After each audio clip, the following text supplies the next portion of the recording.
Good evening, everyone. My name is Matthew Newhouse, and I'm your moderator this evening for this important webinar. I'm an honorary professor of international law at the Australian National University, a former diplomat, vice president of the UN ACT branch, and a member of the Australian Peace and Security Forum Network, who are jointly sponsoring today's event.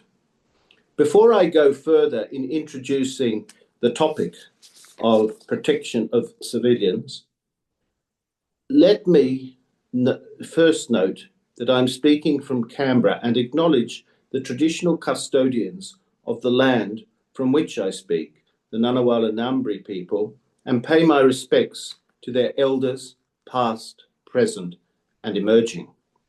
I extend the same respect to all traditional custodians from the lands where all of you are joining this webinar. It is fitting that we are meeting also at the start of Reconciliation Week. Our topic tonight is entitled The Middle East Conflict, Who Protects the Civilians? But while focused on the Middle East and Gaza, our discussions will be broader than that, as the protection of civilians, while enshrined in international law, is being undermined in conflicts from Ukraine to Sudan to the DRC to Myanmar and many more, with tragic consequences. The long-established Geneva Conventions and protocols are being deliberately flouted. War crimes are expanding despite the efforts of the International Criminal Court and the International Court of Justice, and journalists and humanitarian workers, as well as ordinary civilians, are all dying in growing numbers, with little regard being given to the distinction between military and civilian targets.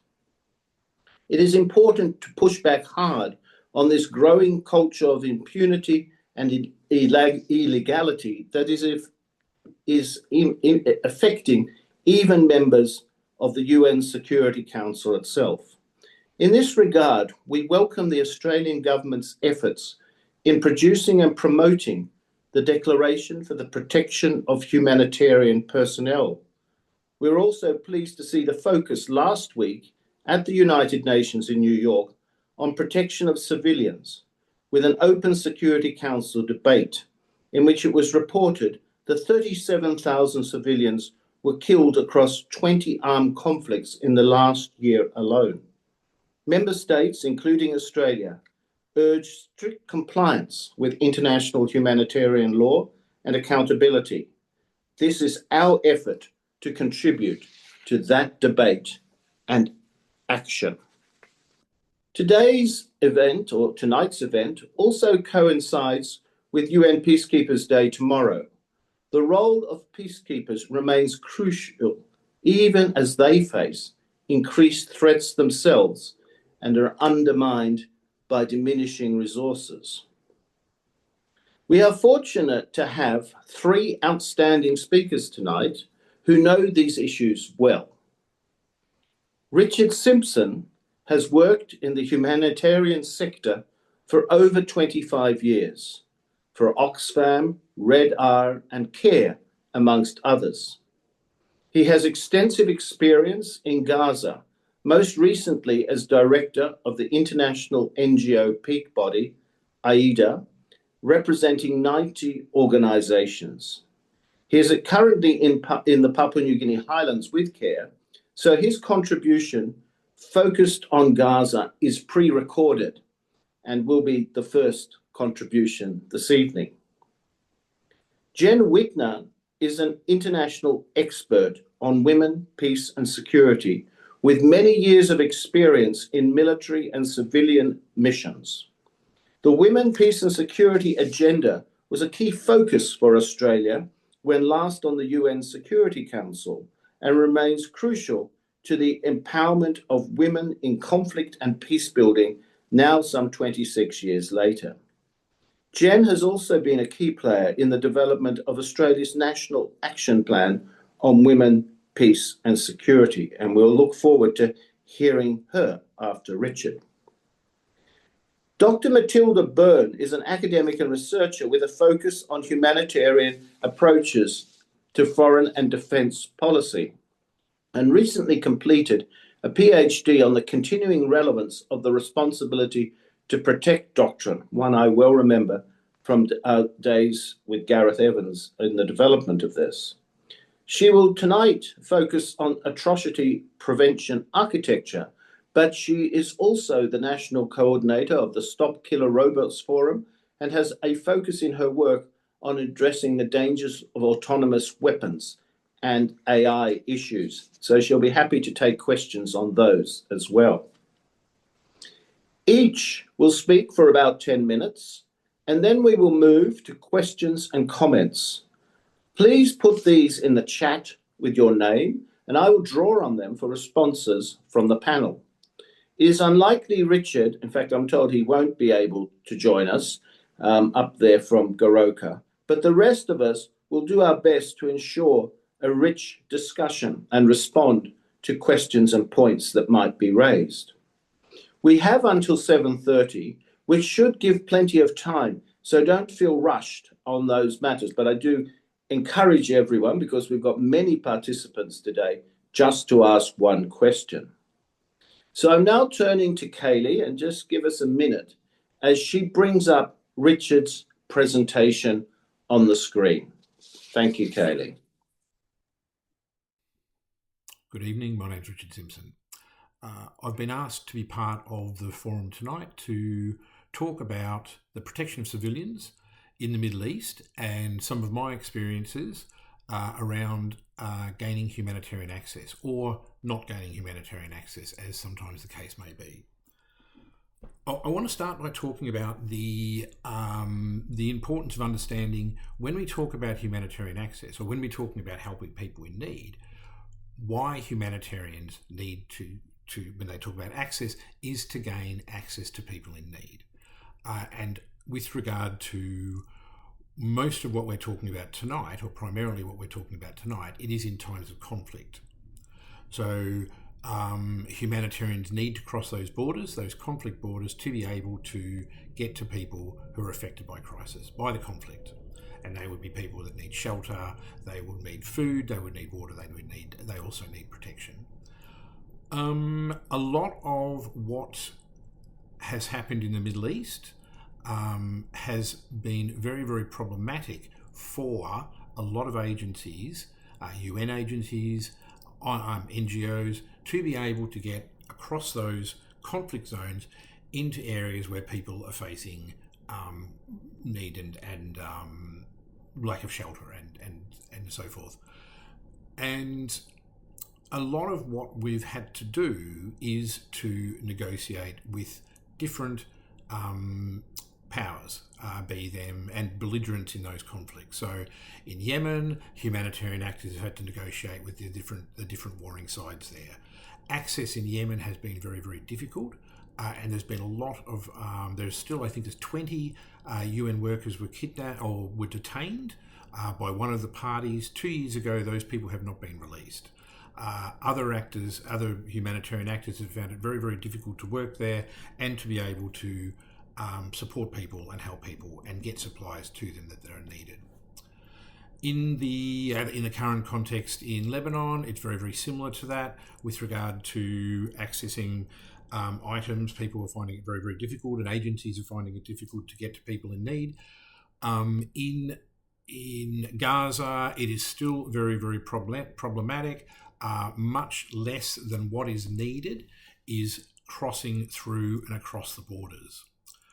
During the conflict, when I was working in Jerusalem, there was very little that was able to cross into Gaza via the Israeli checkpoints. There was nothing coming in from Egypt, and there was very little from the other areas. And it's important to note that during that time, as a belligerent in the conflict, Israel had a responsibility to provide both access for humanitarians to get to people in need, but also to provide some sort of law and order support, so that there was not a breakdown in law and order, which at the time there was. And one of my colleagues, very interestingly, sort of said, well, we should all pull out and step aside and allow the Israelis to take over and run both law and order and the humanitarian side of things, because that is what they're supposed to do under international law. That we had discussions around that. We felt that wouldn't be appropriate, so we didn't do that. That would have taken a lot of organisation. But what we did do is we tried to negotiate with the Israeli government and with the Israeli forces to gain access. So one of the main issues at the time was that we had 3 different tiers of access. Access to get things into Gaza, but also access for people, humanitarian workers, to be able to work and provide their expertise and knowledge and be able to do the job that they were supposed to do. One was Palestinians were not allowed to move. So from the West Bank, there was a complete lockdown and there was no permits issued by the Israeli government, so the Palestinians could not move. A lot of UN workers were unable to get visas, and as people were leaving, new ones weren't able to come in. So the United Nations was struggling to get people in. And also there were issues with visas for international NGOs. We approached this access issue from 3 different tiers, and when we approached it, we would speak to the Israeli government, but also we would speak to donors or donor countries, such as various EU countries and other countries that had provided a lot of aid, to see if they could influence the Israeli government to change their mind. We approached it from, before I arrived, we approached it from 3 different angles. What we decided to do when I arrived and took over as my job as a director of IDA was the United Nations, the INGOs and the Palestinian NGOs got together and said, instead of approaching this as 3 separate, we approach it as one. So it's not about Palestinians not being able to get in to do their work. It's not about the UN. It's not about INGOs. It's about humanitarian actors not gaining access.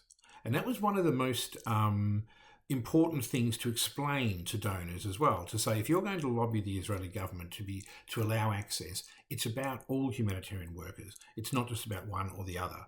And that helped a lot with both the lobbying of it helped a lot with our donors being able to lobby the Israeli government. Unfortunately, it didn't help a lot with access. The UN, there was no permits that were lifted for Palestinians to move around. NGOs were struggling to get people into the country, and now it's become even more difficult, where a lot of international NGOs have lost their permits to work in Israel and have had to leave the country, and that has caused major concerns and problems, because therefore they are struggling to get international people into Gaza as well.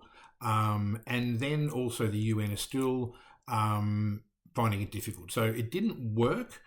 So it doesn't sound very successful at all. But I suppose the fact that we're able to unite and get together and explain something to our donor countries was a success in some ways. What we've seen problematically, though, is that there has been less and less access also into, as I mentioned, into Gaza during that time. We really struggled to get any sort of equipment and supplies in there, and we, no matter what type of negotiations we had difficulties. And if it was things like, so say we decided we wanted to move certain things in, it would be referred to as dual purpose. So if it was medical supplies, they would say, well, they're dual purpose.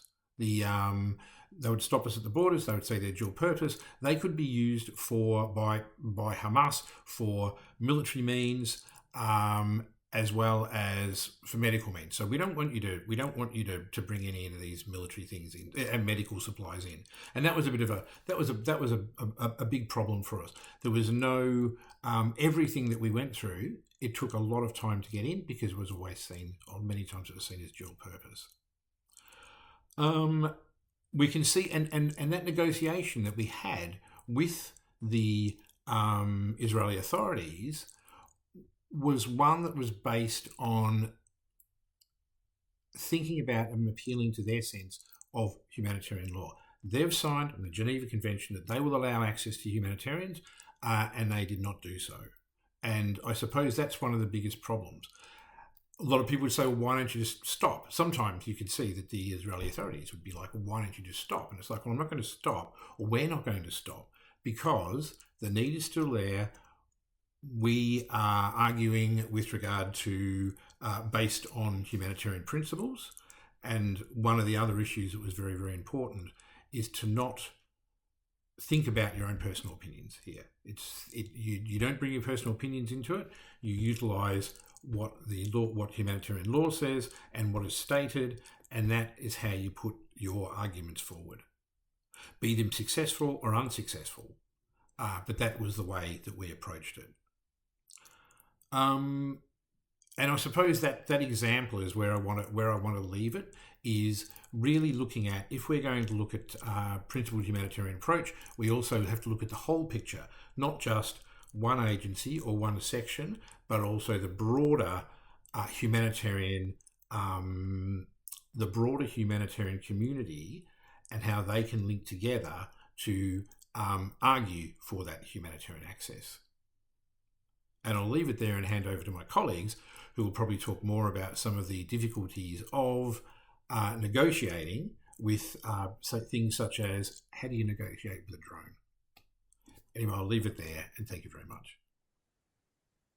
Well, that was a splendid presentation by Richard, and very struck by his comments about the importance of humanitarian law and principles in negotiating with the Israeli authorities in his case. It's clearly still very valuable to have that body of international law, even when it is proving difficult to see it enforced.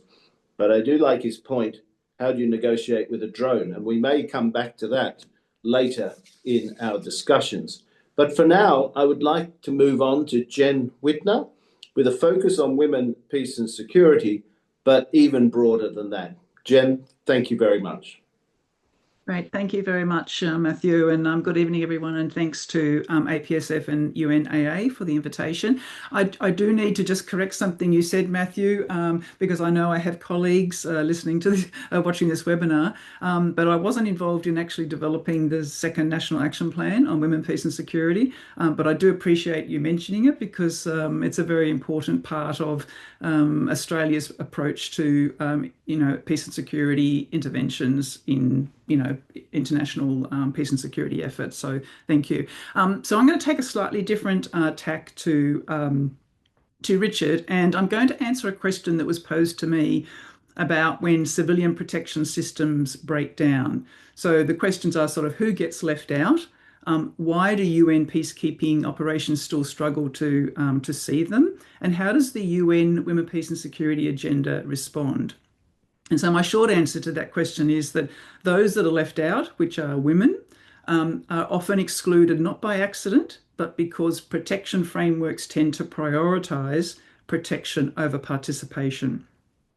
Now, at its origins, the Women, Peace and Security Agenda, or WPS agenda, was established through UN Security Council Resolution 1325 in the year 2000, and there are now 10 Security Council resolutions that comprise that agenda.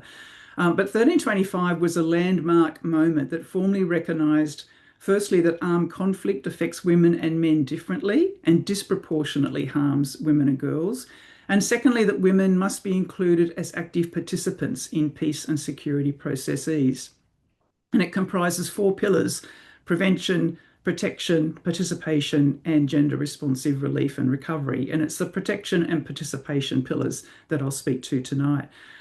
Excuse me. But at its core, WPS is not just a set of policy commitments from the Security Council. It's an attempt to actually rethink security itself. So in this sense, the agenda is both reactive to the realities of armed conflict, but also transformative in its ambitions to have women involved in security.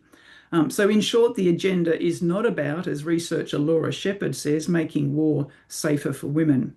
But rather its main goal is to achieve gender equality by challenging the institutional logics and the masculinized norms and the power relations that actually shape conflict and global peace and security governance. So to understand why WPS matters, we need to begin with the nature of gendered harm in conflict. So conflict does not affect populations evenly. Women and girls are systematically exposed to specific forms of violence and insecurity, most notably conflict-related sexual violence, or CRSV, which is often used deliberately to terrorise communities, fracture social cohesion, and assert control. And women and girls make up most victims of CRSV. And at the same time, children, and especially girls, face compounding vulnerabilities, including displacement, exclusion from education, and exposure to trafficking and exploitation. Now, this violence is not incidental, it is systematic, and it's rooted in gendered power hierarchies, social inequalities, and militarized structures, and it is intensified in conflict settings. So conflict doesn't create gender inequality, it just magnifies it. Now, the WPS agenda emerged directly from this reality. So it seeks not only to respond to harm and insecurity, but to address the gendered systems that actually produce harm and insecurity.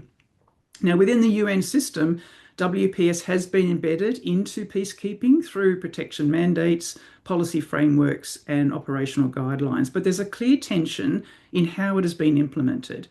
In practice, peacekeeping has tended to prioritise the protection pillar, especially protection from sexual violence, over the participation pillar, which focuses on women's inclusion in decision-making and leadership. Now, this prioritisation, of course, is understandable, but it really narrows the scope of the agenda.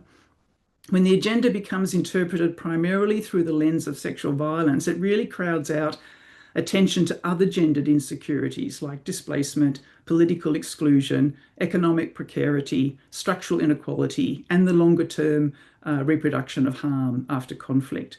But it also frames women primarily as victims in need of safeguarding or vulnerable beneficiaries of protection, prevention, and response measures, rather than as political actors with agency. And while protection, of course, is essential, it doesn't transform the underlying structures or conditions that produce gendered insecurity. So without meaningful participation, women remain excluded from shaping the very peace processes and security strategies that affect their lives. Now, we know that participation matters. The feminist researcher Cynthia Enloe famously asked, "Where are the women?" Evidence consistently shows that when women are involved in peace processes, agreements are more likely to be reached and more likely to endure. The presence of women in positions of leadership in those communities can greatly reduce the likelihood of violent conflict emerging, as well as the prospects for peaceful resolution of existing conflicts. And women's participation also brings different priorities into focus. So things like community security, access to services, and social reconciliation. And these are issues that are often overlooked in traditional elite-driven negotiations. So the question becomes, if participation is so important, why is it so limited? Now, there are two overlapping reasons. First, participation challenges existing power structures. So it raises fundamental questions. Who is recognised as a security actor? Whose knowledge shapes security priorities? And where does security authority reside? Because those questions go to the heart of institutional power, which is generally held by hegemonic, masculine, and militarised individuals, participation is often translated into weaker forms like consultation or engagement rather than genuine influence or in decision making. And then second, structural barriers persist. So women are excluded from political and military institutions before conflict begins, which limits their access to formal peace and security processes. Peace negotiations are typically elite and state-centric. They're dominated by armed actors and political leaders, and these are spaces in which women are systematically underrepresented. And in many conflict settings, women face threats, violence, and restrictions that prevent their participation. Now, my research reveals a persistent paradox in peacekeeping. The protection-oriented elements of WPS are relatively well embedded in peacekeeping policy and practice, but participation and the broader power dynamics behind it remains peripheral, non-consequential, and non-influential to security priorities and decision-making. Why? Because militarised institutions do not simply implement the WPS commitments, they translate them through existing hierarchies, professional cultures, and understandings of operational relevance. And these dynamics shape which elements of the WPS agenda travel most readily, in this case protection, and which elements remain marginalised, such as participation. So I describe this as a form of institutional containment. And this containment structures what forms of participation, authority, and gender expertise are institutionally legible and prioritised in institutions where masculine norms underpin structures, practices, discourses, and security knowledge. So participation becomes visible in procedural terms through engagement or consultation, yet remains limited in its power, authority, and actual influence over decisions. And more importantly, it constrains women's agency. And at the same time, protection-based approaches can reinforce a familiar structure. Men are positioned as protectors and women as protected. And this reproduces the very hierarchies that the WPS agenda is meant to challenge. So this is where the role of peacekeepers becomes really critical, not just as protectors, but as facilitators of participation. And when I speak of participation, it doesn't mean engagement or consultation through patrols or engagement teams to map vulnerabilities or risks or inform situational awareness, although these, of course, are very important. But it means women shaping decisions and outcomes. It means their expertise informs security and protection priorities. Now, peacekeepers are uniquely placed to support this through engagement with women's organisations, inclusive dialogue processes, and integrating women's perspectives into protection strategies. But it does require recognising women as political actors and embedding them into core security decision making. In fact, the requirement for women's direct participation in mission decision-making processes on matters that affect them is outlined specifically in the UN's 2024 policy on gender-responsive peacekeeping. It also requires rethinking protection itself, not as something that's delivered to women and girls, but as something that's co-designed with them. Because when women can actually shape protection strategies, those strategies are going to be more responsive, more effective, and more sustainable. So in this sense, participation is not separate from protection, it is fundamental to it. So returning to Enlo's question that I asked before, where are the women? We should also ask a couple of other questions, and of course I would be open to hearing comments from those watching the webinar tonight. How do women move from the margins to the centre, and how do their perspectives shape protection decisions and design? So I guess to conclude, I would just say that the WPS agenda remains very vital because it actually addresses the deeply gendered nature of conflict and insecurity. But its transformative potential, because it is described as has transformative ambitions to have women placed more significantly in peace and security processes, actually depends on how it's implemented. So if protection is prioritised without participation, the WPS agenda risks reinforcing those very gendered harms and inequalities and insecurities that it seeks to address. So moving forward, I think that the challenge is not simply to protect women and girls, although that is extremely important, but actually to recognise and support them as leaders in peace and security. Because ultimately, I think that sustainable peace is not achieved by just protecting people alone, but actually enabling them to shape the very conditions of their own security. So I might leave it at that point, and I'm really happy to take questions later particularly about the Women, Peace and Security agenda and how that applies in peacekeeping missions. Thank you, Matthew. Well, thank you very much, Jennifer. And I'm sure your work has inspired the National Action Plan, but thanks for that clarification. And of course, your comments remind me that only a couple of weeks ago, I was facilitating another webinar with the Institute of Economics and Peace, run by Steve Killalay, and Hands Up Congo, on work being done by Patricia Garcia with women in Congo, precisely in this space, to help train them to be able to participate and lead in peace building in the DRC. And I think later on we'll be wanting to return to your Afghanistan experience and indeed to the Middle East again, and views you might have there of things that have worked. And I already see in the chat there's some questions coming for you, so we look forward to that. But now it is time to move on to Matilda, who I've already introduced. And so, Matilda, the floor is yours. Great, thank you, Matthew. And so, yes, today I was sort of asked to give a bit of information about atrocity prevention architecture and how this is being engaged with within the international system in terms of the obligations and actions of states.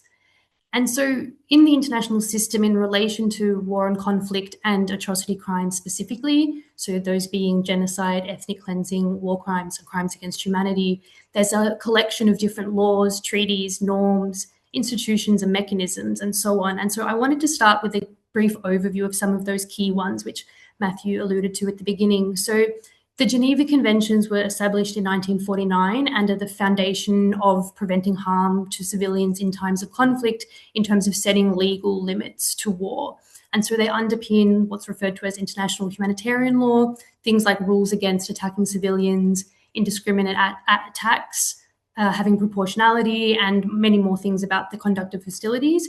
And this came in and after World War II, as well as in the aftermath of the horrors of the Holocaust. So we also saw the Convention of Prevention of Genocide be entered into force at this same time. And so there's two kind of key things with the Convention on Prevention of Genocide. So the genocide is understood as a crime under international law, and secondly, that states are required to undertake to prevent and to punish genocide as well.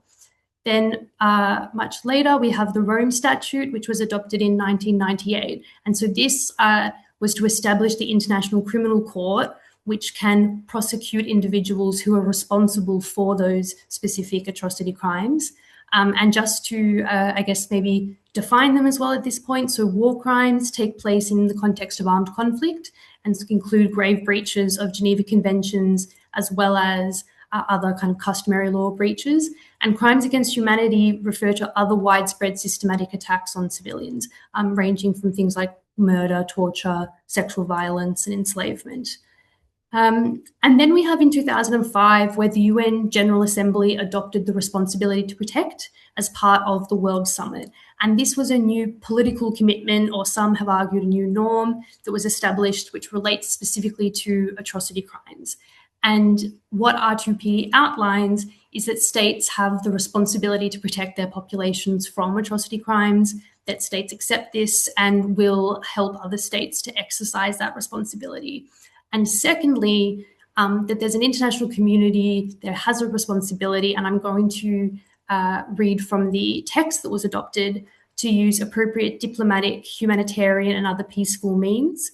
And we are prepared to take collective action in a timely and decisive manner through the Security Council in accordance with the UN Charter, including Chapter 5, on a case-by-case basis and in cooperation with relevant regional organisations as appropriate, should peaceful means be inadequate and national authorities manifestly fail to protect their populations. Now, this really marked a critical shift in thinking within the international system, where there was a recognition that sovereignty isn't absolute and is actually instead conditional on not committing atrocity crimes against the population of one state.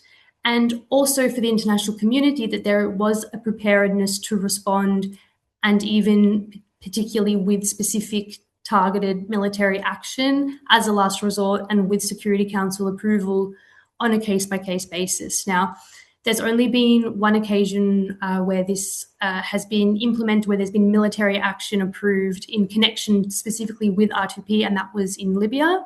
And R2P has in many ways fallen into decline, especially in terms of states making explicit reference to R2P during discussions on unfolding atrocities. There are UN resolutions that use sort of the language and draw on R2P. So in 2025, this has been seen in relation to Democratic Republic of the Congo, the Central African Republic, Sudan, North Korea, and Syria. But this was where language on R2P was introduced in previous years and engaged with, and sort of continues to appear as a sort of follow-on effect, but not sort of new cases. But R2P's essence, nonetheless, is around this idea of the responsibility of states to take actions. And that responsibility remains because it's still embedded in the other kind of existing treaties and obligations that are established within the international system.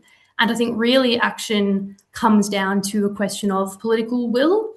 And now I am going to turn to focusing on Gaza, although Matthew has talked, as he sort of mentioned there, we are witnessing atrocities and widespread civilian harm across the world in different areas of conflict. But Israel has been committing a genocide as determined by UN experts, and there's been over 70,000 deaths in Gaza since October of 2023. The terrorist attacks on October 7 were abhorrent, as are terrorist attacks of any kind. Israel's response has been, though, disproportionate collective punishment. And so in terms of understanding protecting civilians, actually documenting atrocities is one aspect. And so in 2021, the Human Rights Council, where all UN member states are represented, adopted a resolution to establish an ongoing international commission of inquiry for Israel and the occupied Palestinian territories. So since Israel's attacks in Gaza commenced, the Human Rights Council has requested various reporting from the commission. And its report in September of last year concludes that Israeli authorities and security forces have committed and are continuing to commit genocide, and authorities are inciting genocide. So the recommendations for this report to Israel include ceasing genocide, permanent ceasefire, unhindered access to aid, UN staff and agencies, and the punishment of the commission of genocide, and as well as compliance with provisional measures ordered by the International Court of Justice throughout 2024. And I want to highlight this case, which was brought forward by South Africa through the mechanism of the Court of Justice, which is where states can do sort of dispute in relation to instruments of international law. And South Africa brought the case forward based on Israel failing to uphold the Convention on the Prevention of Genocide as a sort of example of a state taking up action, drawing on this sort of system to highlight unfolding atrocities. And whilst the measures aren't enforceable per se, the rulings give a foundation for states to take consequent actions. And returning now to the Commission of Inquiry report, there are specific recommendations for states there also. They include, but aren't limited to, ceasing the transfer of arms and other military equipment or items, and taking actions such as sanctions against the state of Israel or individuals or corporations involved in facilitating the commission of genocide. And these also reflect other, requirements that UN experts have highlighted related to international humanitarian law early as well.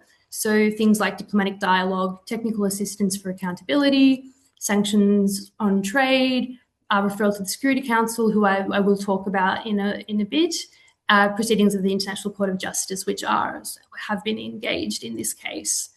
On arms transfers, I just wanted to highlight amongst the top 10 exporters with transfers to Israel, the US has continued to support the Israeli military with weapons supply. Germany, Italy, the UK, and France, who are in that top 10 with relevant export, have had some level of sort of suspensions of exports or reviewing licenses, halting new ones. And Spain has legally consolidated arms embargo as of September of 2025. So this is a permanent legal ban on the purchase from and sale to Israel of weapons, ammunition, and all military equipment. In Australia, the Department of Defence is reported to have written to Australian arms manufacturers in November 25, and this was by Amnesty, around outlining new restrictions on direct exports to Israel, which is a very important step forward, but there is a need for much more transparency from the Australian government around all arms exports and components that may be continuing to arm Israel. And overall, I think the response here in terms of arms transfers was largely slow and not decisive. And this is sort of also the case for UN Security Council action. So the UN Security Council, being this key forum for responses by states, has largely been in deadlock. The first resolution from the UN Security Council to mention a ceasefire came almost 6 months after the violence commenced. And before that, only 2 of 8 drafted resolutions were adopted. There is ceasefire since October that has reduced the scale of attacks. And earlier this week, Ramiz Al-Akbarov, who's the UN Deputy Special Coordinator for the Middle East Peace Process, indicated that negotiations on the next phase of ceasefire are continuing, and referred to Security Council's resolution from November that endorsed the 20-point peace plan put forward by the US as still being a framework for transitioning to peace, although there is ongoing violence and humanitarian crisis. And I think key calls from states at the moment are focused on the full aid access and provision to get critical support to the people of Gaza. I do want to address also the conflict in Lebanon, where despite also a ceasefire, there's been multiple airstrikes this week. 1 million people are currently displaced. And since hostilities between Israel and Hezbollah escalated and Israeli aggression into Lebanon, in April, the UN High Commissioner for Human Rights found that Israeli forces are conducting direct attacks on civilians, medical personnel, targeting civilian infrastructure. The WHO, the World Health Organization, reported 9 attacks on healthcare sites recorded in 4 days last week, resulting in 8 health workers also being killed. And UN experts in the Global Center for the R2P have warned of the replication of collective punishment and tactics to commit atrocities. I did want to highlight, though, to finish, that amid this, Lebanon's government has acceded to the Mine Ban Treaty. So this is a step to protect civilians from indiscriminate harm and the legacy that landmines create, and a recognition that such weapons should never be used because of the humanitarian harm that they cause. And it was actually noted by Lebanese military that this move was a wartime necessity to protect civilians. Brigadier General Ziad Rizkallah reiterated that we must set limits around what's acceptable in war, coming back really to this kind of key idea. Separately, Human Rights Watch have reported that the Iranian government has reportedly, what's been confirmed, I guess, used cluster munitions, also delivered by ballistic missile in attacks on Israel in March. And any use of indiscriminate weapons, such as landmines or cluster munitions, is unacceptable. There are prohibitions under specific treaties, and also their use contravene international humanitarian law principles like distinction between civilians and combatants.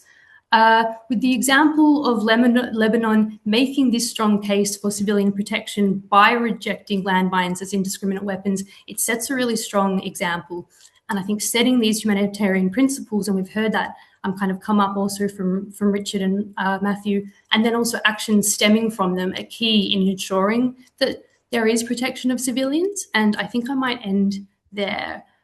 Thank you very much, Matilda. That was very comprehensive and has brought us back to Gaza and the Middle East very well. And I think there's going to be lots of questions for you. I might just note I was reading a Lowy publication by one of Biden's administration, one of his national security advisors only today, in which the Americans rather unashamedly decided they would give cluster munitions and mines to Ukraine to use. I was rather disappointed by that in that conflict, and they go through the reasons for it.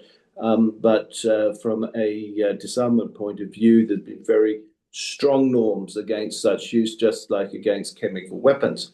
But at this moment, we come back to Jen, because there's quite a lot of questions for her. I don't know whether you've been able to read them, Jennifer. Perhaps you could take the 3 of them at least, starting with John Fowler's question about military institutions and WPS, then positive examples from another participant, Pamela Collett, on positive examples of women's participation in conflict, and then an interesting comment about Israel being one of the first countries to translate 1325 and asking about efforts to follow up. So if you could handle all those 3 before we continue the discussion and taking the questions. And thank you, everyone, for engaging so actively. And it's nice to see such a big group, some very eminent, some of my colleagues from UNAA, Brian Gleason I can see there, and Danelle and others. And I'm sure I can see Russell, of course, from the APS, F Network, and many others. So we've got a great group here.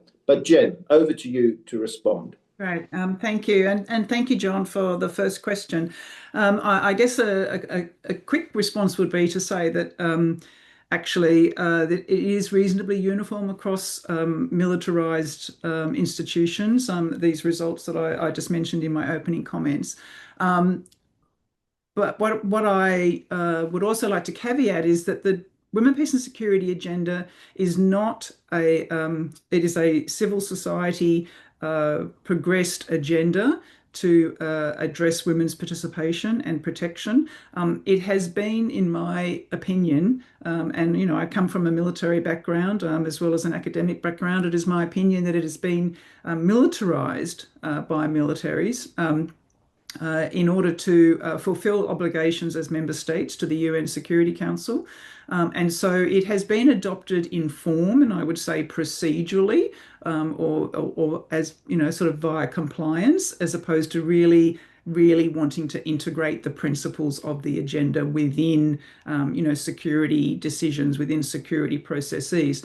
So my PhD research is specifically looking at how WPS commitments have been integrated into protection measures by both the UN in peace operations and NATO in its crisis prevention and response operations. And I would say that given that NATO obviously is a different organisation to the UN, it's not unexpected that while protection is the most dominant operational logic for both the UN and NATO. The UN has more readily kind of adopted, at least rhetorically and in policy, considerations around addressing those gendered power relations, norms, hierarchies, and so on that actually impact women's participation. Not only local women's participation in security protection measures in a conflict environment, but also internally to peacekeeping missions, so military and police women. And so the UN has probably progressed the agenda slightly better than NATO, because NATO obviously is a political alliance. It also has a different kind of mix of partner nations. So there's not necessarily a lot of consistency across those partner nations in terms of implementing the Women, Peace and Security agenda. So countries that have adopted the agenda do so through national action plans, which Matthew mentioned right at the very beginning. And then military organisations and police organisations, government organisations like, for example, in Australia, DFAT, then take that national action plan and develop their own measures of implementation and own strategies for implementation. And generally, my research is showing across sort of the UN as a whole and across NATO that, sort of addressing those sort of underlying principles of, women's agency in, being part of the decisions that are being made that affect them, addressing the gendered power relations, also bringing intersectionality into any kind of gender analysis. These are all issues that militaries struggle with because, in reality, they're male-dominated organisations and they're very much structured along traditional kind of state-centric lines. And so where we find, for example, the use of gender advisors, so you may be familiar with that term, that sort of gender expertise is often sidelined as well too in terms of contributing to, the any sort of gender analysis or conflict analysis that's been undertaken and are often sort of late to any decisions that have been made as a result of that analysis. And another way in which it sort of, I guess, shows itself is the way in which more recently, and we could say that, UN and NATO partner nations have been influenced very much by what's happening in the US. There's a trend towards sort of watering down or diluting the language of gender, feminism, women, peace and security. And so that also makes it very difficult for militaries to grasp the concepts of women, peace and security and adopt them. So I hope that answers your question, John, and please, if it doesn't, put another comment or question in the chat and I could at least come back to you on that. In terms of positive examples of women's participation, so we're specifically talking about maybe UN peacekeeping missions here, and in my research there aren't necessarily many examples of women's meaningful participation, which, as I said, is around their involvement in security knowledge, the production of security knowledge, the decision making around protection, prevention, and response measures, and so on. But there is an example of an initiative that was created in the UN mission in South Sudan only in the last 3 to 4 years, with the previous force commander, not the one who's there now, to actually create patrols to combat CRSV. And done in a slightly different manner to the way in which they were previously done. So I had mentioned in my opening remarks that patrols are often, very good ways to engage with the local community and, of course, get information from, men and women key leaders in those contexts, to inform situational analysis, to and awareness, to be able to feed that information back into mission processes. But that is purely information gathering. That's not actually involving women in decisions and actions to address their own security needs. But these patrols to combat CRSV, so they're called PTCC, are actually bringing together a number of actors from the mission. So not just, gender advisors from the military or police components, but also women protection advisors from the UN human rights area, and certainly local women, bringing them together to determine, where are the hot spots for CRSV? What are the early warning indicators? Where are these threats emerging from? And so the patrols then are based on the information that is gathered through that process. And so whilst it's still not, an extreme definition or example of women's participation in decision making, it is actually a more active example of how women are participating in a mission process. There's a question around positive examples of women's participation during conflict, and that's from Pamela. And that's that question. And then there was one about the Israel Action Plan. Yeah, and there's also about Liberia. There was a question in there about Liberia, and I think that the person who put the question in perhaps was talking about the all-women formed police unit that was created in 2007, which actually then was almost the catalyst for the increasing the number of women in peacekeeping missions that has occurred since then. And so what this all-female formed police unit did was actually provide opportunities within the community for women and girls to be able to approach police peacekeepers, particularly around the issues of CRSV.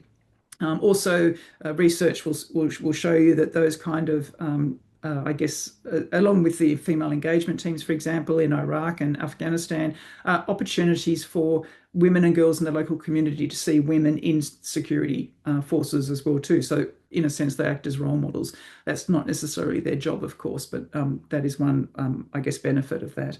And then just on the Israel question,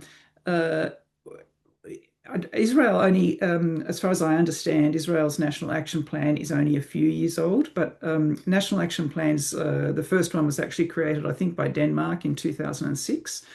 There have been about 112 since. Not all are still active, of course. But in terms of what the Australian government is doing in relation to the way in which Israel should be adhering to its National Action Plan, given what we're hearing about what is happening in Gaza and to women and girls, I'm afraid I can't answer that. And that's also, I guess, someone from the Department of Foreign Affairs and Trade would be better placed to answer that question, unless, Matthew, you have any thoughts on that? Right. Well, at this point, I'm going to just make a couple of comments, but we're going to have a couple of questions go to Matilda, and I'll highlight those in a moment. I'm going to put Brian Gleeson on notice that I'm going to ask him to actually speak to the point that he's making with his background on UNRWA. I think it's very, very relevant. I would just make a point that many years ago, I was Australia's High Commissioner to Sierra Leone at a time when it was in great conflict. I was obviously non-resident from Nigeria, but went there several times. And out of that conflict, there were two outstanding women who actually helped create the peace in the end. Zainab Bengura from Sierra Leone and Ellen Johnson Sirleaf, who actually became president of Liberia, replacing Charles Taylor eventually. And Charles Taylor himself was taken eventually before the Sierra Leone Special Court and sits in a jail to this day. Equally, we have the extraordinary example now of Duterte from the Philippines, also at the International Criminal Court. So there's a question there about will we ever see Israeli officials ever face international action for crimes and for genocide. And my experience would tell me you never know how the political dice may play eventually, with those two examples always in my mind. So let's come to you, Matilda, particularly for this question about what do you think UNAA and other civil society organisations should do to have Australia join the declaration of intervention initially taken to the ICJ by South Africa? You might need to explain that to people a bit. You might want to comment on accountability for Israeli officials as well. And then why don't you wrap up at this point with Russell's question as to why there has been such a lack of international action in respect to humanitarian law. And then we'll take a break and come back to some of the other questions. But Matilda, you ready for those? Sure, yes. I might start with the question of accountability, and I guess maybe just highlight that the International Criminal Court does have an arrest warrant for the Israeli Prime Minister Benjamin Netanyahu. I suppose a challenge with the ICC is that there needs to be kind of cooperating states that are party to the Rome Statute and within their jurisdiction able to collaborate in bringing those prosecutions into being. But it's not necessarily just like the UN Security Council that's involved in those kinds of decisions around accountability or impunity. There are lots of other mechanisms in the international system. As to the question on the intervention, I imagine this is referring to the case before the ICJ and the ability that states have to give interventions. And so I think about 20 states have done so. And as it's sort of the comments suggesting here, the US has made an intervention more recently. Australia is not one of the states that has done so. There would be scope to do so, but it's not an action or an area where Australia has engaged. And on the question of international action at large, I guess I would say that there's always been strategic interest shaping what international action's been taken, and this is not a new thing by any means. When I've looked at my research on responsibility to protect, I also looked at many cases actually, but in the case of Syria, at that time it was Russia and China being very prepared to exercise their veto to stifle progress in the United Nations Security Council, so with real impasse there.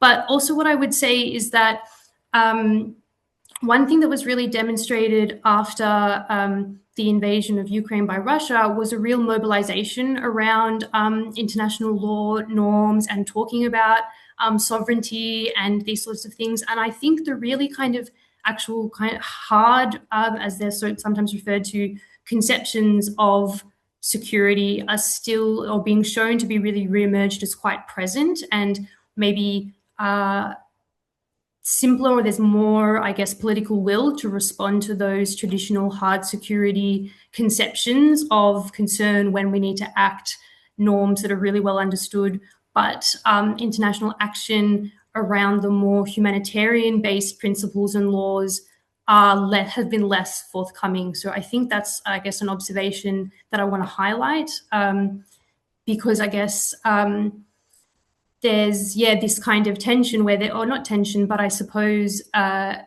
different approach where there's also sort of questions around regional security and direct security threats at play versus when it's more humanitarian-based concerns and responsibilities and obligations that maybe aren't being acted on in the same way. Well, thank you, Matilda. That's really good. I'm just going to quickly answer this question from Noel about the whole of society conversation. And I would make the point that actually the UNAA and the APSF are two organizations that indeed are mobilizing that sort of conversation and are listened to seriously by DFAT and government. What I would like to personally see much more of is this being part of the discussion in Parliament and by our parliamentarians, because while I know many of them are concerned by these situations, it seems not to have really figured much in our parliament, and I think that's something that more could be done. And also, even the media, beyond the headlines, we could see more substantial discussion there. But at this point, I'm going to ask Brian to come in because he has this experience of UNRWA in Gaza and speak to his point and perhaps elaborate on his point. Are you able to unmute, Brian? Yes, thank you very much, Matthew. First of all, I want to congratulate the Forum and UNAA on putting on this event. Excellent. And also to acknowledge the great speakers who have already spoken to us this afternoon or evening. Look, I'll be brief given the time, but I just wanted to highlight the fact that, as most people would know, and our colleagues have been talking about Gaza, Gaza has 30,000 people. 2 million people working and living in Gaza at the moment, and there are about 30,000 working for the UN. The 2 million people are in an open-air jail. They cannot leave the country without permission in any circumstance. Even as a UN official, anytime I travel in there and travel out, there are at least 4 or 5 checkpoints, and you require a lot of permits even to get, to visit the place. The point I was going to make is that, regrettably, we are seeing an ongoing suffering and inappropriate, inhumane treatment of the people in Gaza through not being able to access different services. The war has made it worse. I have a colleague who's been a doctor there in charge of all the doctors and medical staff for over 30 years. He's a Japanese man, and he just loves what he's doing. He's trained a lot of people. The point is that they have to leave Gaza to get the really serious professional support in different areas of medical assistance and attention. They may be able to get out of the country on some occasions, not always, and then be able to get back. But they cannot get follow-up treatment. It's very rare that follow-up treatment is allowed. As a result of that, I have seen people, a lot of people, lose their lives, and I've seen people lose their lives at the border waiting to get their permit approved, including young children and young babies, particularly around maternal problems. So I think I just wanted to highlight this, colleagues, as an ongoing issue for all of us. And I think the more we can do, again, to try and advocate, a more, stronger accountability, particularly where there's an occupying power who has all the strings to pull in regard to access inside, as well as being able to access to come back in as well. So thank you, Matthew, for the opportunity to raise my point. Yeah, and thank you for those very powerful comments from first-hand experience. I think the Liberia issue has already been addressed by Jen, but here is Danelle, the UNAA national president, with just one word: femicide. Danelle, you're not going to get away with that. Could you unmute and just comment and expand a little bit more on your intriguing one word? Oh, I didn't want to put too many words in the chat at all, but if the percentage, and it's disproportionate, and we've seen up to 92% femicide rates in some of our conflict areas, that is absolutely disgusting. That's worse than having an abattoir of animals if that many women are dying and girls are dying. So it's just one of those, when you're talking, Jen, about disproportionate impacts, some of the stats just make you cry. And Afghanistan this year, just a week before CSW, our Commission for Status of Women, met, we did get one Afghanistan speaker at CSW, and all she could ask for is, can you give me 1 hour of training so that our children and our people, our families can get educated, and we'll sneak you into the basement on internet and you can do 1 hour of help. That's all they asked for, because there is nothing else, no other way we can help these poor women and children and families. But yeah, the word femicide, just you were talking about genocide so much, but when women are the ones who are dying, and children and girls and children are the highest risk, at risk. It's just, yes, one word. Thank you. Thank you, but very powerful. Jen, do you just want to respond to that, given your Afghanistan experience too, because that's an important issue out there as well? Yeah, and maybe I'll just respond first to the statistics that were just cited then about femicide, and actually they're very similar statistics in terms of the proportion of women and girls affected by conflict-related sexual violence across the conflicts around the world. So we're talking like 95%. And so, you know, these are disastrous outcomes for women and girls in these countries. And of which, of course, protection is a very important part of ensuring that that there is a form of protection against this type of violence. But as I said, it really does require, as the example was just cited then about the woman from Afghanistan, like they really want to be engaged in these decisions and actions that are being taken on their behalf. And so it's important to remember that potentially there could be, you know, things could change if they are actually more involved than they are now.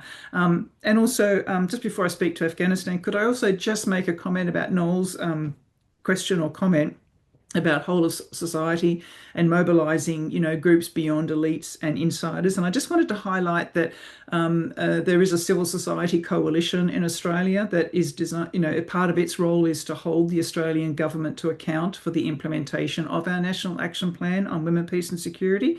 You know, and I know I've got a couple of colleagues on here from that coalition.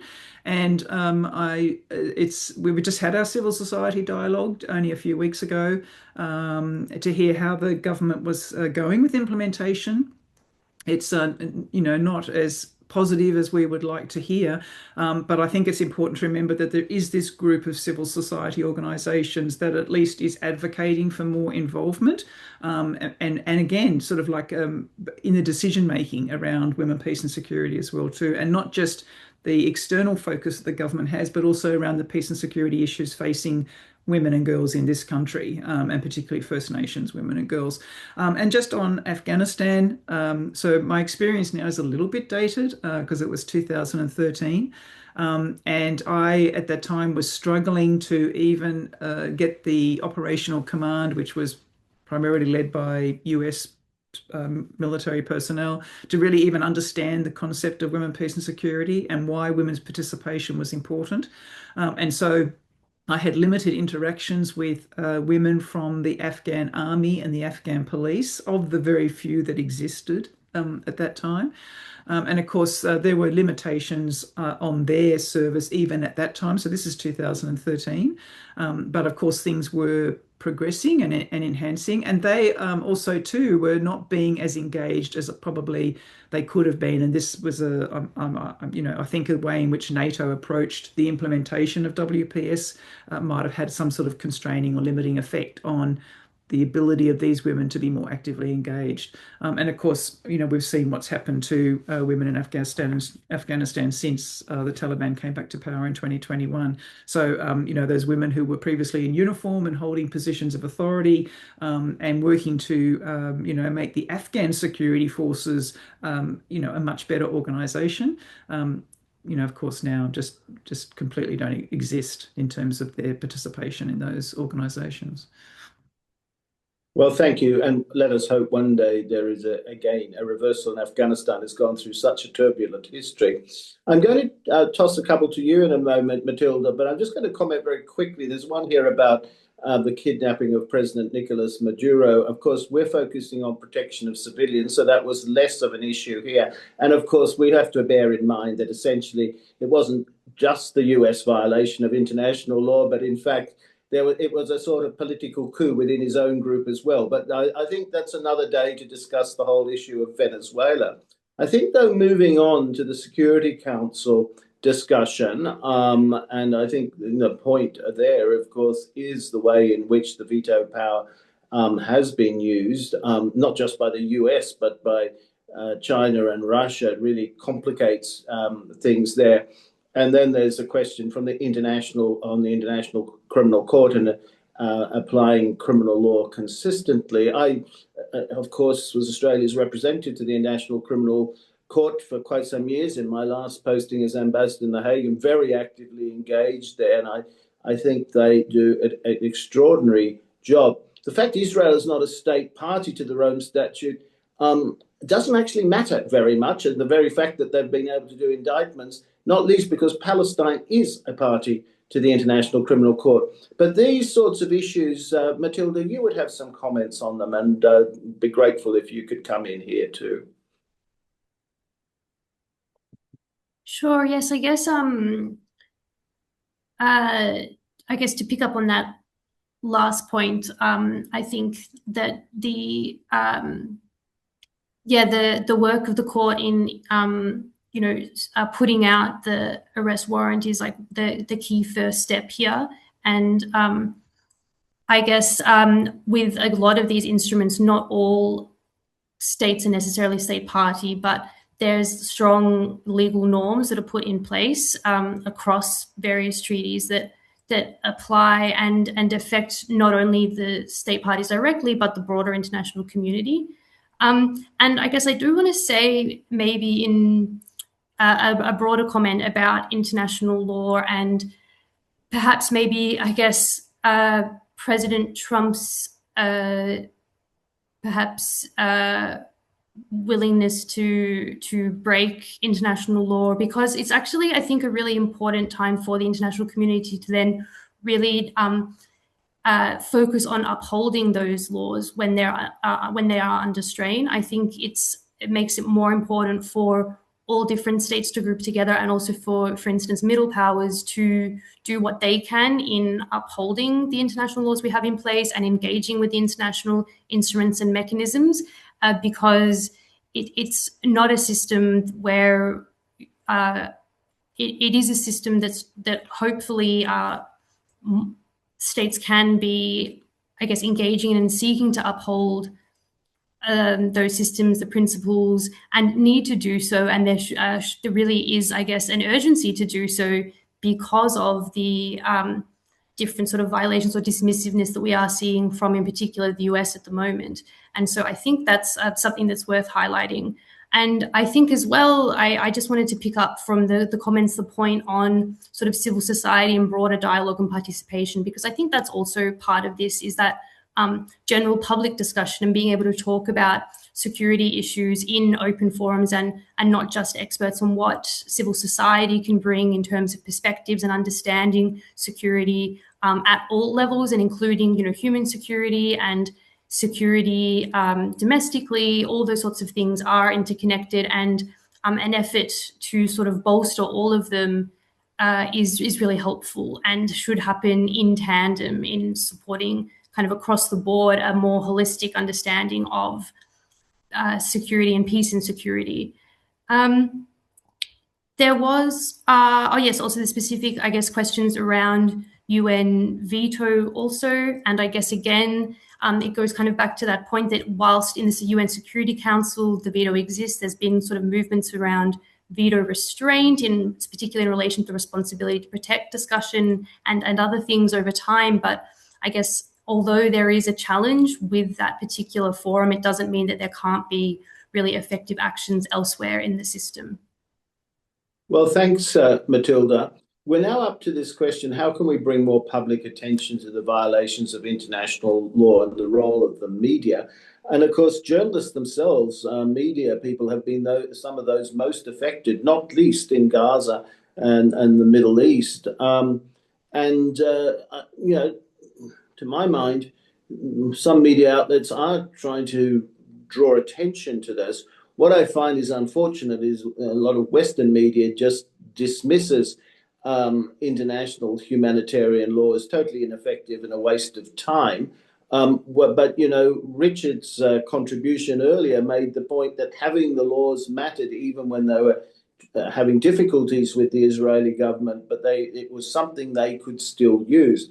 But I'd be interested to hear from Jennifer and Matilda as well as to what they think could be done in answering this question on the role of the media, and what more could we do to make the media more effective in this space. So Jennifer and Matilda, if you would unmute and respond on that point. I would say that this is probably not really my area of expertise. However, When I think about, there are strong ties between obviously the gendered harms that women are experiencing in sort of these conflict affected communities, and also just generally what women are and girls are experiencing in society at large.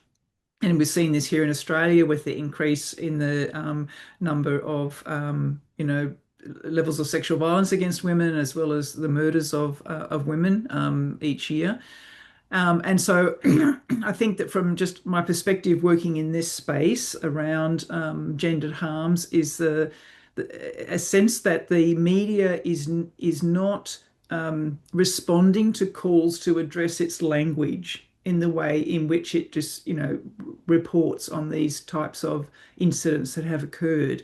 And there always seems to be a leaning towards I don't think it's fair to say justifying the actions of the perpetrator, but for example, describing, the perpetrator as a good dad, or, a man of character, or this is out of character, those sorts of things. And they use words to describe the perpetrator without actually focusing on the impact of the gendered harm against women. So I think just even from what I've seen just in society in Australia in general and around the world is the media just not responding to calls by women's groups, by feminists to say, you need to turn this language around, because this is just another example of this very gendered world that we live in, right? Where the norms have always been traditionally male, structured for men, in our roles in public life, for example. So I think that would be my perspective on that. Matilda might have a different perspective.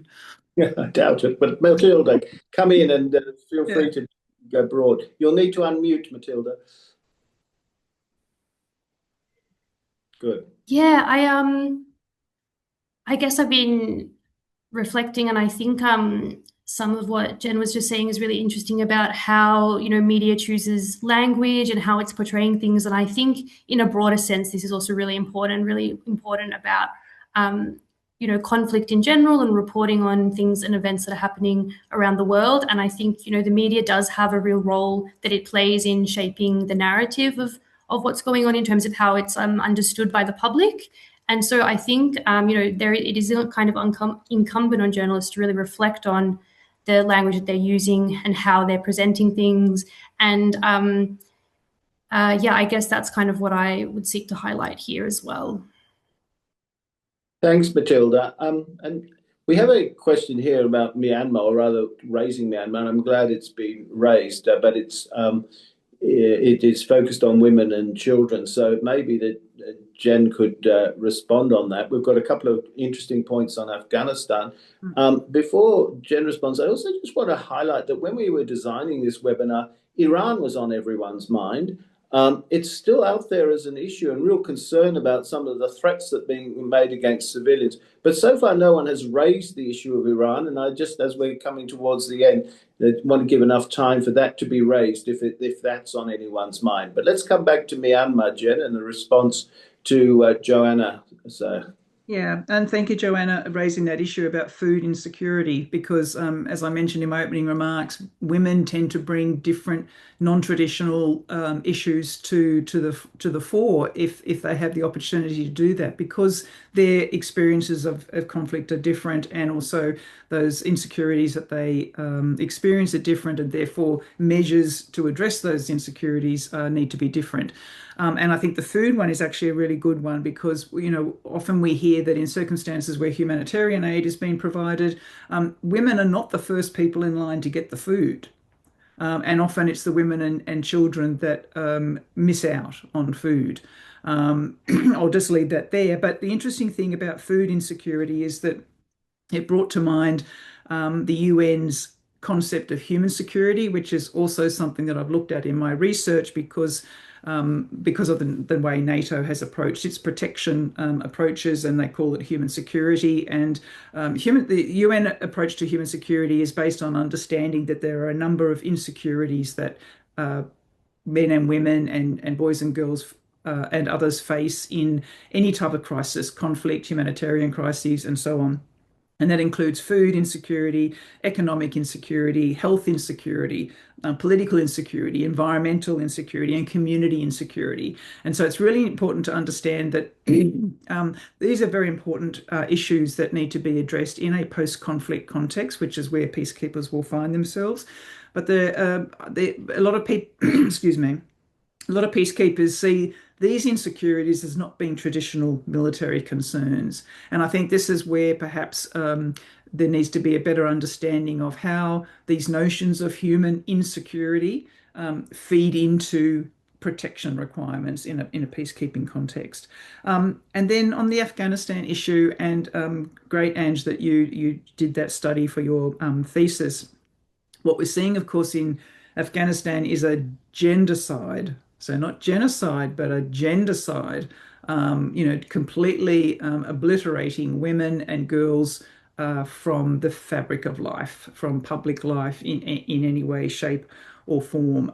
And I guess my only comment about that situation, from what I understand, from what I read in the media, is, and also from my networks with NATO particularly, is that there is a reluctance for NATO particularly to get involved in another war in Afghanistan. The last one was 20 years, and obviously a huge loss of life on this, from NATO forces, and also the cost of that as well too. And so I think there's a reluctance by these international security organizations, as well as governments themselves, to actually get involved in any way, shape, or form with trying to oust the Taliban a second time. And so I don't know what the answer is. Of course, it breaks my heart to see, having had a personal experience with women over there, to now see this situation. But even I'm not even sure really what the answer to this situation is.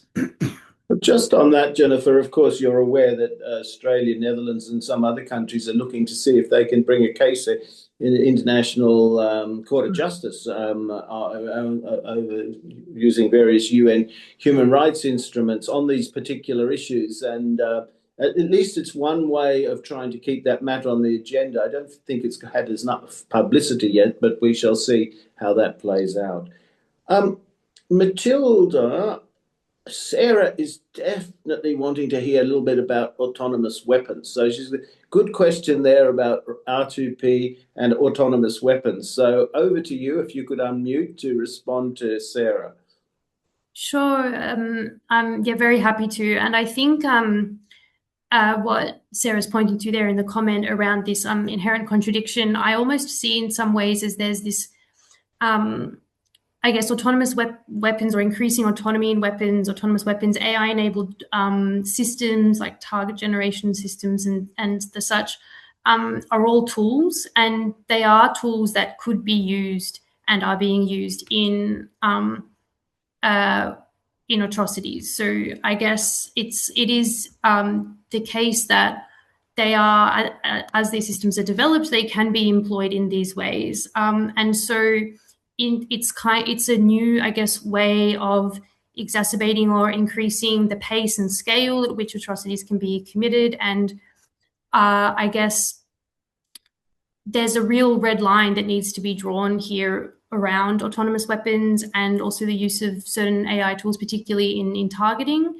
And there's a real need for new prohibitions and specific international law to address this, like we have for other weapons like landmines and cluster munitions. And so it's the UN Secretary General, the International Committee of the Red Cross, AI experts, and civil society across the world are really calling for new, clear international law, because it is true that in terms of talking about security and if you're wanting to promote the prevention of atrocities, for instance, that there needs to be these clear norms that humans or the machines won't be delegated the decision to life and death decisions, and that there needs to be that meaningful human control in decisions related to, in particular, attacks and targetings, especially so of people. And we've heard a little bit about the disproportionate impacts on women, in particular, in war. And we know that for autonomous weapons, the use of these AI systems and models, there's also disproportionate impact there on already marginalized groups. So that is women, and it's also racial and other where we have current, I guess, issues. It's a real kind of amplification of those with these sorts of AI systems and weapons. And so those concerns are, I guess, even more pressing in relation to increasing autonomy. And there is really an urgent need for there to be those specific new international laws and legally binding rules around the use of autonomous weapons. And so I think that, yeah, because they're there. And I guess what I would add is that the way that we understand and sort of introducing these kinds of technologies, it's really important that those humanitarian principles that we've been talking about are considered and thought about in terms of not only the legality, but also morality and the kind of world that we are shaping as we're kind of adopting this technology, and where there needs to be those clear red lines. Well, thank you, Matilda. Well, our time is nearly out. We're still getting questions coming in, including a very interesting one on trials in absentia. I have to say, when I was in the Netherlands under the Dutch court system, you can have trials in absentia, and it was very helpful for us in being able to establish the evidence on MH17. But in an international court, like International Criminal Court, as the person raising the question notes, there are issues of justice that could be affected. But Jen, Matilda, a couple of last comments from you before I wrap up. And Jen, you'll need to unmute yourselves. No, look, I think I've covered everything that I was really keen to make sure that people really understood in terms of the Women, Peace and Security agenda. I hope that for those of you who may not be completely aware of this agenda and how it works, that this has sort of piqued your interest in perhaps how it can be used as a tool by militaries, by police, by those who are engaged in peacekeeping, particularly because that's what, with the International Day of Peacekeepers tomorrow. And I think it's just important to understand that this agenda is really a normative framework that needs to be applied in order to ensure that, men and women and boys and girls and others all have an opportunity to play a role in their protection and also in all peace and security processes. And I know that there was a question there about the fact that the Women, Peace and Security agenda is 26 years old this year, and it would seem that the proportion of women involved in sort of ceasefires and peace negotiations is actually decreasing. So it sort of took a while to increase, and then now it's falling back again. I'm not an expert in peace processes. I come from a security sector perspective, but my understanding is it is dropping, and I think there's a noticeable lack of resistance to the WPS agenda, as I mentioned before, about what we're seeing in terms of the influence of the US on NATO and the UN, other, of course, political sensitivities around funding and the Security Council and what have you. So there seems to be this kind of like pushback now on pursuing those goals of the Women, Peace and Security agenda, which does include, of course, making sure that women are at the peace table. And so it's really interesting to see how, where we proceed with this, particularly in relation to Ukraine, Gaza and Iran and some of these other more kind of recent conflicts. But thank you very much for having me, and I've really enjoyed being a part of the conversation. Well, thank you, and very important last comments there. Matilda, you'll need to unmute yourself. Thanks. Yeah, thank you. To conclude, I think I want to pick up on just a comment from Russell around the Pope and the kind of recent statement against autonomous weapons, to highlight that religious groups and faith-based groups and local faith groups are very active in both disarmament and other peace and security issues, and that really more broadly community groups, civil society does have a really important role to play here, and to, I guess, highlight and maybe end with the fact that there's important conversations and issues that should be engaged with more broadly by civil society and public, and that there is a role for those voices in the conversation, and that hopefully that can continue to grow on all of these really important peace and security issues. Thanks, Matilda, and also for your contribution tonight. And thank you to everybody who's participated so actively I'm heartened by the commitment to international humanitarian law and international law more broadly that comes through this conversation. We must, do all we can to make sure that is highlighted with opinion makers. It does matter, and it matters for protection of civilians. I want to give a particular thanks to Kaylee and Sarah, who behind the scenes have really helped to organize this webinar very effectively and have done the publicity. And as you've been reminded, tomorrow we're remembering peacekeepers, and there actually is a memorial gathering at 10 a.m. on Anzac Parade, if you happen to be in Canberra, at the Peacekeepers Memorial there. So if any of you are available to join us, I know Brian and I will definitely be there. You'd be very welcome. It's always a wonderful event, and I'm glad we do it here in Canberra. But thank you all for being here, and have a very good evening after what has been a very rich and important discussion. My thanks also to the APSF and UNAA. Good night.